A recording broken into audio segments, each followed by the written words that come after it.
chamaste os 12 primeiros pra te seguir. Sei que chamavas todos os que haviam de vir. Tua voz me fez refletir.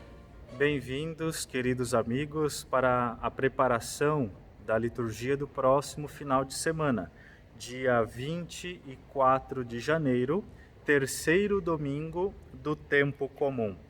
Estamos vivenciando esta primeira parte do tempo comum, acompanhando o início do ministério público de Jesus, através do chamado dos primeiros discípulos e das primeiras pregações.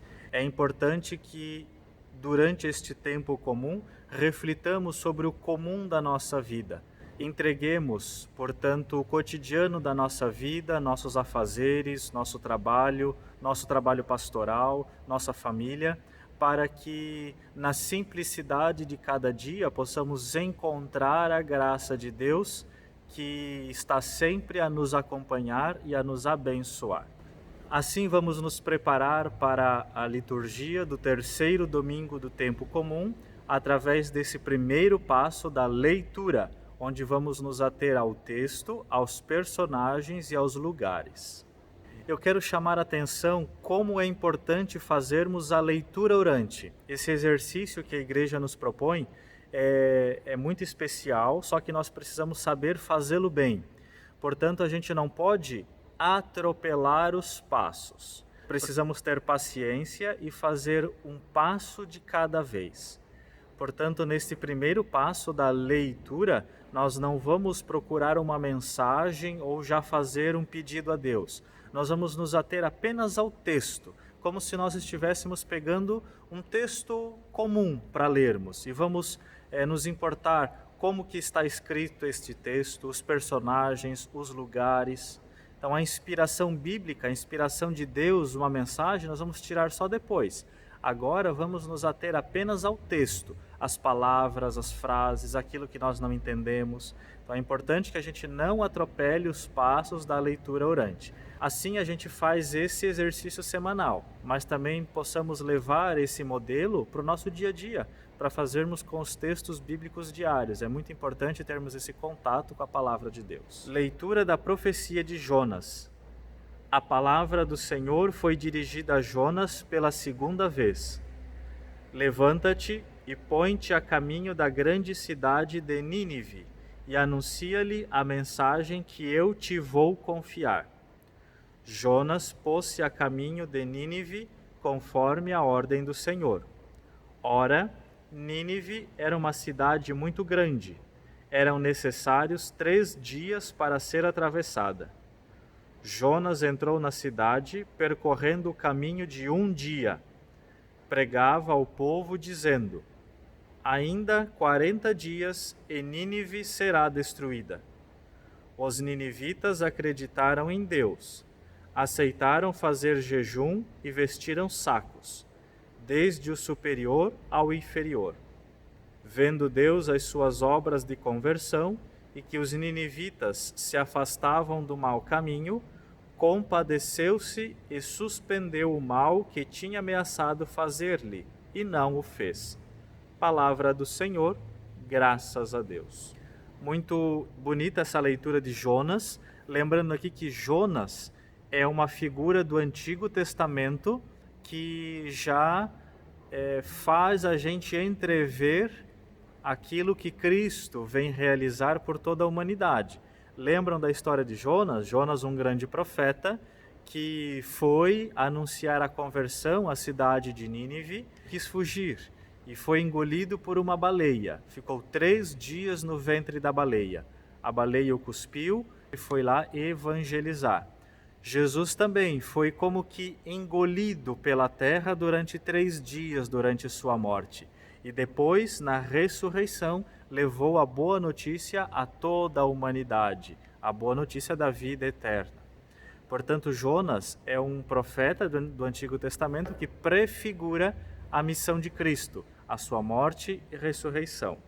Aqui vemos Jonas pela segunda vez que recebe o chamado de Deus e vai evangelizar os ninivitas. Então aqui o ambiente se passa nessa cidade, que era uma cidade que precisava de muita conversão. Então atenção durante a leitura para o nome da cidade, Nínive. O acento está no primeiro i, então nós acentuamos o primeiro ni, né? Então a palavra fica Nínive, né? Com um acento logo no início da palavra. O nome dos habitantes também, ninivitas. Então aqui não, quando a gente fala cidade, acentua Nínive. E quando a gente fala os habitantes, a gente lê ele normalmente, ninivitas. Cuidado também ali no começo, né? A gente pode se confundir. Logo no começo da leitura diz assim, anuncia-lhe a mensagem que eu te vou confiar. A gente pode confundir com eu vou te confiar. Mas ali a leitura diz, eu te vou confiar. Então só cuidado com a sequência ali daquelas palavras.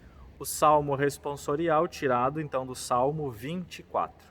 Mostrai-me, ó Senhor, vossos caminhos, vossa verdade me oriente, me conduza. Mostrai-me, ó Senhor, vossos caminhos, vossa verdade me oriente, me conduza. Mostrai-me, ó Senhor, vossos caminhos, e fazei-me conhecer a vossa estrada. Vossa verdade me oriente e me conduza, porque sois o Deus da minha salvação. Mostrai-me, ó Senhor, vossos caminhos, vossa verdade me oriente, me conduza. Recordai, Senhor meu Deus, vossa ternura, e a vossa compaixão que são eternas. De mim lembrai-vos, porque sois misericórdia, e sois bondade sem limites, ó Senhor. Mostrai-me, ó Senhor, vossos caminhos, vossa verdade me oriente, me conduza. O Senhor é piedade e retidão, e reconduz ao bom caminho os pecadores. Ele dirige os humildes na justiça, e aos pobres ele ensina o seu caminho. Mostrai-me, ó Senhor, vossos caminhos, vossa verdade me oriente, me conduza. Mostrai-me, ó Senhor, vossos caminhos, vossa verdade me oriente, me conduza. Leitura da primeira carta de São Paulo aos Coríntios. Eu digo, irmãos, o tempo está abreviado.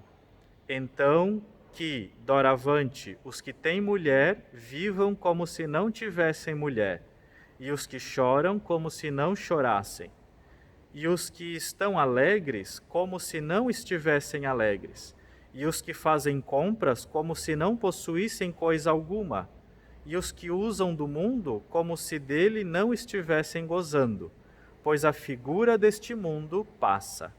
Palavra do Senhor, graças a Deus. Uma leitura então breve, fácil de proclamação, só para a gente entender, porque às vezes parece uma mensagem estranha, né? Paulo diz que os que têm mulher vivam como se não tivessem. Nossa, então parece que tem que desprezar a mulher, ou vice-versa, desprezar o marido. Não, na verdade não é bem isso que Paulo está querendo dizer. Aqui, como os outros exemplos que ele usa, ele está dizendo assim que a mensagem central, na verdade, o tempo é curto. A nossa vida é muito breve, essa é a mensagem central. E aí Paulo está dizendo, aqueles que têm ocupações nesse mundo, que aproveitem rápido, que solucionem rápido suas preocupações, porque a vida passa muito rápido, passa muito ligeiramente, né? Por isso que Paulo diz, os que têm mulher ou os que têm um ofício familiar, né, vivam isso de modo tão bem vivido, né? Não se preocupem tanto com as questões pequeninhas, mas se preocupem com o central, aproveitem bem aquilo que tem aqui, né? Não se iludam fácil com os problemas da vida, né? Mas se apeguem ao essencial. Então, os que têm mulher, os que têm compras, os que têm bens, né? Os que têm preocupações porque choram, né? Então, não se apeguem muito àquilo que não tem sentido, àquilo que não vai te levar a lugar nenhum, mas se apegue ao essencial, porque a vida é muito curta. Então, essa, na verdade, é a mensagem central que Paulo quer dizer. Aqui, então, só para a gente entender o texto, tá? Não é uma mensagem uma mensagem cristã, bíblica ainda. Isso é lá no segundo passo. Aqui só para a gente entender o que Paulo está dizendo na leitura. E o evangelho tirado do evangelista Marcos. Depois que João Batista foi preso, Jesus foi para a Galileia, pregando o evangelho de Deus e dizendo: o tempo já se completou e o reino de Deus está próximo. Convertei-vos e crede no evangelho. E passando à beira do mar da Galileia, Jesus viu Simão e André, seu irmão, que lançavam a rede ao mar, pois eram pescadores. Jesus lhes disse: segui-me, e eu farei de vós pescadores de homens.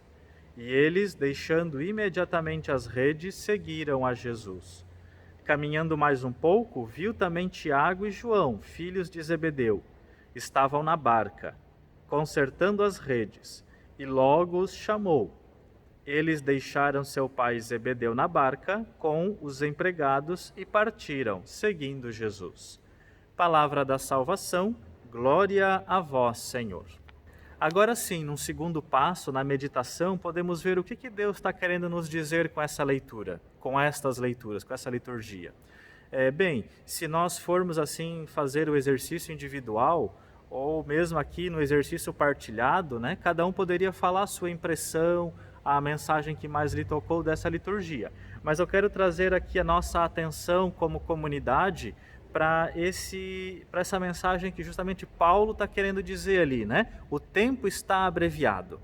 Olha que interessante, o Evangelho já traz uma frase que nos faz lembrar da Quaresma, né? Convertei-vos e crede no Evangelho.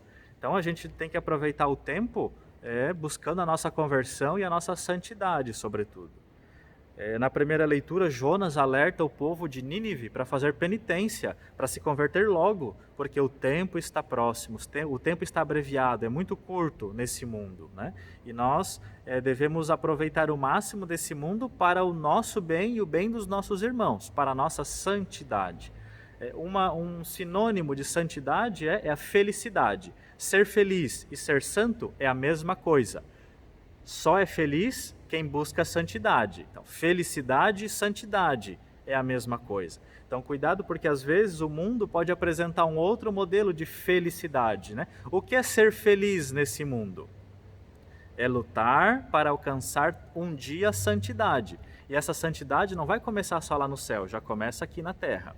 Interessante que no Evangelho os discípulos não perdem tempo quando ouvem o chamado de Jesus. Talvez, se a gente for parar para pensar, né?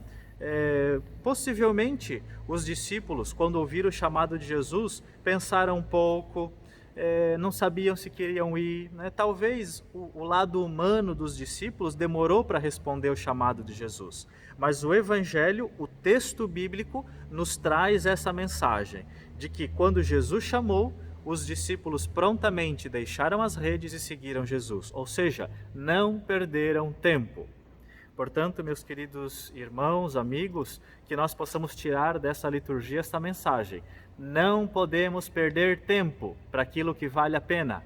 Não podemos perder tempo para ser feliz. Não podemos perder tempo para ser santos. Então, que nós possamos corresponder prontamente ao chamado de Deus na nossa vida, né? Para a vocação que Deus nos chama, para aquilo que Deus espera de nós, que Ele quer de nós, e para que nós possamos ser felizes e ser santos, hoje, já agora, a partir desse momento, que possamos corresponder com um bonito sim ao chamado de Deus para a santidade. E nós vamos então juntar todas as nossas preces, a nossa oração, com as preces da comunidade para este final de semana. A nossa resposta será: Senhor, fazei-nos servidores de vosso reino. Senhor, fazei-nos servidores de vosso reino. Confirmai a missão de vossa Igreja, e assim ela seja instrumento de vosso reino, nós vos pedimos, Senhor. Senhor, fazei-nos servidores de vosso reino. Iluminai nossas comunidades no seguimento de vosso Filho, e na escuta do Evangelho, nós vos pedimos, Senhor. Senhor, fazei-nos servidores de vosso reino. Dai-nos a luz de vosso Santo Espírito, para que na leitura, escuta e meditação de vossa palavra sejamos fiéis ao vosso reino, nós vos pedimos, Senhor. Senhor, fazei-nos servidores de vosso reino. Fazei-nos atentos aos sinais dos tempos, para compreender vossa vontade sobre nós hoje. Nós vos pedimos, Senhor. Senhor, fazei-nos servidores de vosso reino. Eu recordo que para as preces, logo no começo, quando o leitor se dirige à mesa da palavra, você não precisa dizer no começo, a nossa resposta será. Aí você fala uma vez e o povo repete. Então não precisa mais fazer essa introdução, né? Porque no telão, no data show, a resposta sempre vai estar projetada. Então, quando o padre começar a anunciar as preces, você já se aproxima do ambão e assim que for a sua vez, você já começa na prece número 1. Então não precisa em nenhuma missa anunciar a resposta, porque o povo já vai ter no telão projetado e eles já vão saber qual é a resposta a ser rezada depois de cada prece. Assim a gente enxuga um pouquinho mais, né, esse momento e a liturgia fica um pouco mais fluida. Então, nesses quesitos, né, o Data Show nos ajuda bastante. A gente não precisar prolongar comentários e respostas, etc., né, porque o povo já tem acesso, eles já vão visualizar a resposta e na hora certa eles vão responder aquilo que precisa ser respondido para cada prece. Como contemplação, podemos assim parar um minutinho de fato e contemplar, né? Que a gente possa assim tentar lembrar quando foi que nós recebemos o chamado para começar a participar da comunidade. Será que você sentiu esse chamado por si mesmo, né? Viu alguém e sentiu a vontade de começar a ajudar na igreja? Ou será que alguém lhe chamou, lhe convidou para participar da comunidade? Então, pare um pouquinho durante essa semana e contemple esta cena de Jesus que passa à beira do lago e chama os seus discípulos. E tente imaginar Jesus passando na sua vida, num momento específico da sua vida, e lhe chamando para participar da comunidade. Deus sempre se utiliza de pessoas para que nós nos aproximemos dele, né? Na grande maioria das vezes. Então, que nós possamos nessa semana fazer uma oração especial por quem nos convidou a participar da comunidade, através de quem Deus nos chamou a participar da igreja. Então, pare um momento nessa semana, contemple esta cena do Evangelho, contemple Jesus passando na sua vida e faça uma oração especial pela pessoa que foi o instrumento, pela pessoa responsável por você hoje estar assumindo um cargo, um serviço na comunidade, seja de leitor, de participante, animador do grupo bíblico ou qualquer outro serviço que você presta na comunidade, na sua comunidade. Então que Deus nos abençoe, que possamos vivenciar muito bem a espiritualidade desse terceiro domingo do tempo comum.